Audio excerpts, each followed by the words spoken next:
Presented by Azhar Music. Mixed by Amit Singh. DJ Mithu. Mega Recording Studio, Bazaar Bhitti. ऐसे काहे चलतिया गोरी लगा के चुसले पे पानी कोनो लहंगा उठा के ऐसे काहे चलतिया गोरी लगा के चुसले पे पानी कोनो लहंगा उठा के कहती है मजा हंसली हो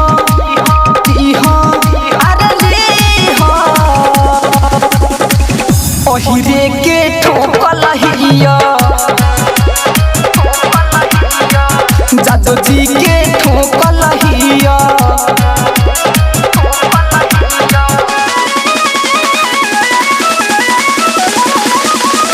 DJ Mithu.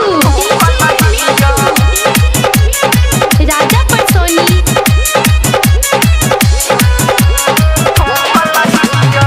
तिरछी नजर से ही जादू चलैले बिया छोटे छोटे लइकन के मन बहकैले बिया चोलिया में रखले बिया एगो रसगुल्ला पीलत पानी एकर कोई के खुला चोलिया में रखले बिया एगो रसगुल्ला पीलत पानी एकर कोई के खुला कहले सुधा के दूध पियो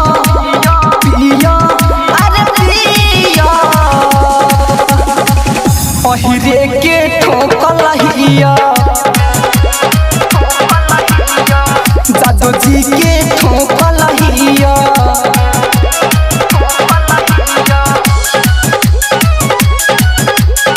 DJ Mithu. Raja Patsoni.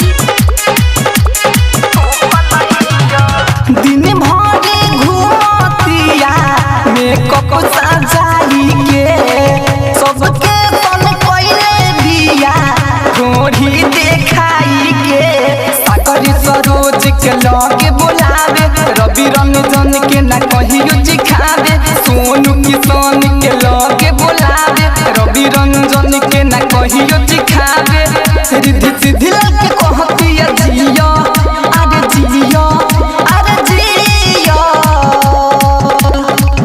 ओहिरे के ठोकल हिया जादू जी के ठोकल हिया ऐसे काहे चलतिया गोरी लगा के चुसले पे पानी कोनो लहंगा उठा के कहती है मजा हंसली हो अरे ली हो